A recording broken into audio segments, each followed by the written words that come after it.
یہ صرف ایک جنگ نہیں تھی بلکہ اسلام کے وجود کا پہلا بڑا امتحان تھا، جہاں اسٹریٹجی، لیڈرشپ اور ایمان نے فیصلہ کن کردار ادا کیا۔ 622 عیسوی میں جب مسلمان مکہ سے مدینے کی طرف ہجرت پر مجبور کیے گئے اور مسلمانوں نے مدینے میں ایک نئی ریاستی، معاشرتی اور سیاسی بنیاد رکھنا چاہی، تو وہ قریش مکہ جنہوں نے تعصب کی بنیاد پر، مذہب کی بنا پر مسلمانوں کو مکہ سے نکال دیا تھا، وہ کسی طور پر نہیں چاہتے تھے کہ مسلمان مدینے کے اندر ایک مضبوط اور مستحکم ریاست قائم کر سکے۔ دوسری طرف قریش مکہ کی تجارت اور معیشت کا سارا دار و مدار ملک شام سے آنے والے تجارتی قافلوں پر منحصر تھا، جن کی قیمت لاکھوں دراہم اور دنانیر کی شکل میں ہوتی تھی۔ جنوری 624 عیسوی میں ابو سفیان کی قیادت میں ایک تجارتی قافلہ غزہ سے مکہ واپس آ رہا تھا۔ مسلمان یہ سمجھتے تھے کہ یہ قریش مکہ جس مال و دولت کے بلبوتے پر آج تجارت، کاروبار اور بزنس کر رہے ہیں،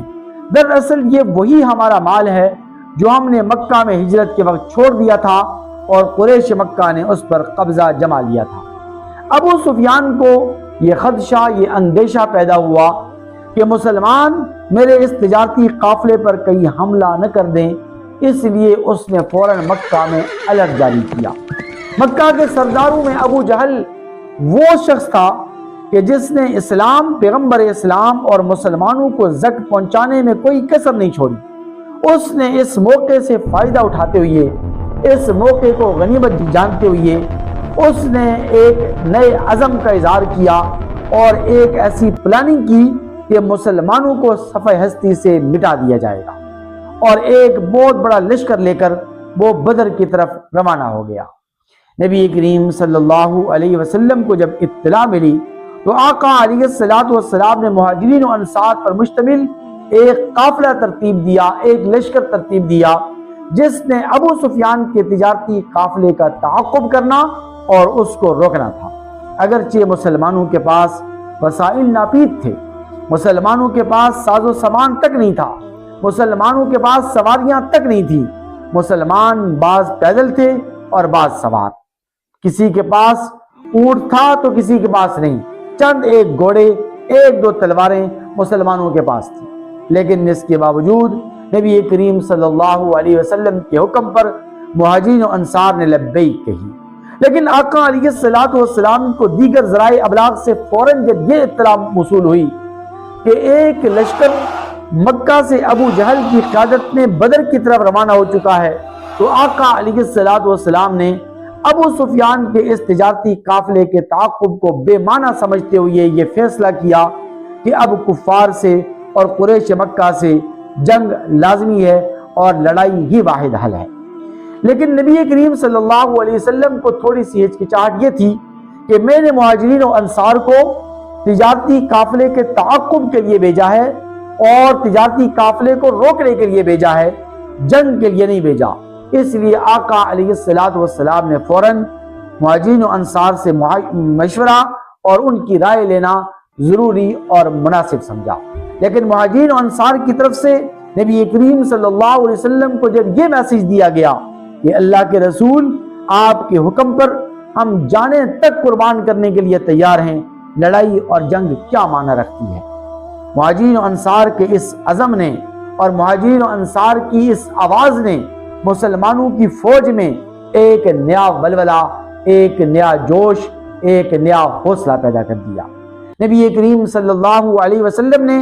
اپنی اسٹریٹجی تبدیل کی اور آقا علیہ الصلوۃ والسلام نے بدر کے کنویں کے قریب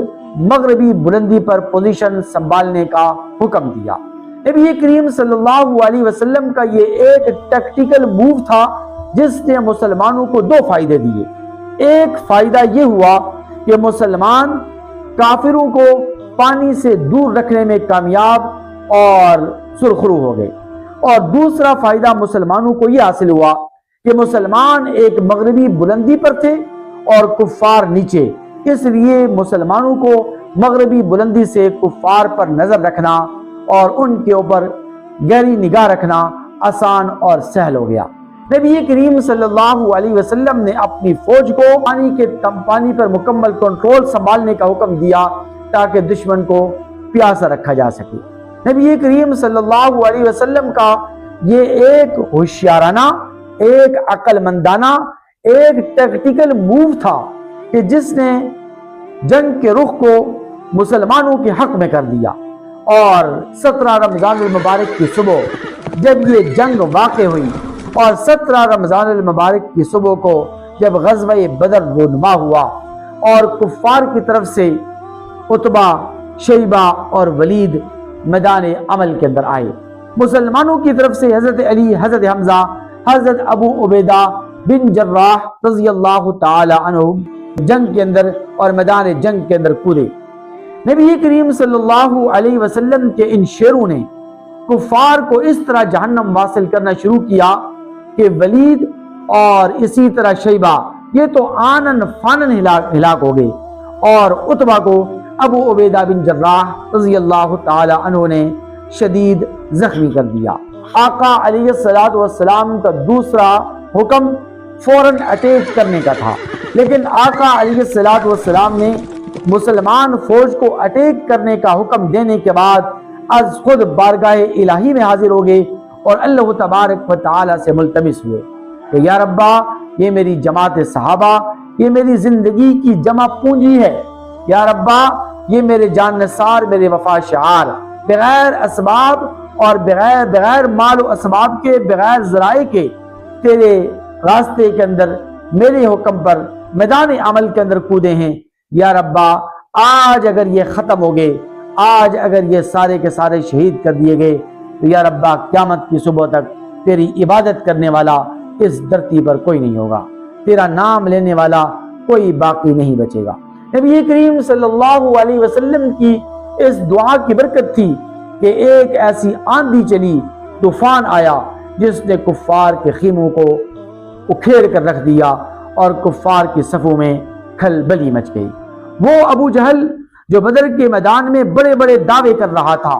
اور بلند و بالا آواز میں نعرے لگا رہا تھا، افرا کے بیٹے معاذ اور معوذ نے اس کو فوراً جہنم واصل کر دیا۔ نبی کریم صلی اللہ علیہ وسلم نے سجدہ شکر ادا کیا اور نبی کریم صلی اللہ علیہ وسلم کی دعا کی برکت سے کفار مکہ اور قریش مکہ کے 70 سے زیادہ سردار مارے گئے اور مسلمانوں کو کثیر تعداد میں مال غنیمت حاصل ہوا۔ یہ مال غنیمت قرآنی ہدایت کے مطابق تقسیم کیا گیا، اور یہ کامیابی غزوہ بدر اور جنگ بدر کی یہ کامیابی مدینے کی نئی ریاست کے لیے صرف اور صرف ایک کامیابی ہی نہیں تھی، بلکہ یہ ایک سگنیفیکینٹ تھی، اور مسلمانوں نے عرب کی دھرتی کے اوپر اپنی داغ بٹھا دی اور مکہ کی سیاسی داغ ٹوٹ گئی۔ مسلمانوں کو ایک بلند اعتماد حاصل ہو گیا، اور پھر اس کے بعد جب یہ جنگ اختتام پذیر ہوئی اور جنگ کا جب خاتمہ ہوا اور مدینے کے اندر مسلمانوں کی فوج واپس آئی، جنگ تو ختم ہو گئی، لیکن بدر کا میدان آج بھی یہ میسج، آج بھی یہ پیغام دے رہا ہے کہ جب ایک مضبوط مقصد اور ایک مکمل اعتماد مسلمانوں کو حاصل ہو تو پھر نتائج حاصل کرنا انتہائی آسان اور سہل ہو جاتا ہے۔ وسائل اگر نہ بھی ہوں، اسباب اگر ناپید بھی ہوں، افرادی قوت اگر نہ بھی ہو، تب بھی کامیابی حاصل کرنا ناممکن نہیں ہوتا۔ اگر مسلمان کامیاب ہونا چاہتے ہیں، مسلمان اگر پوری دنیا پر حکمرانی کرنا چاہتے ہیں، حکومت کرنا چاہتے ہیں، تو مسلمانوں کے لیے یہی راز ہے، مسلمانوں کے لیے جنگ بدر کا یہی پیغام ہے کہ اگر مسلمان آپس میں متحد اور متفق رہیں، مسلمانوں کا آپس میں ایک دوسرے پر کامل اعتماد حاصل ہو، مسلمانوں کو اگر اپنی سیاسی اور مذہبی قیادت پر مکمل طور پر اعتماد ہو، تو کوئی وجہ نہیں کہ مسلمان سرخرو نہ ہوں اور مسلمان پوری دنیا پر حکومت قائم نہ کر سکیں۔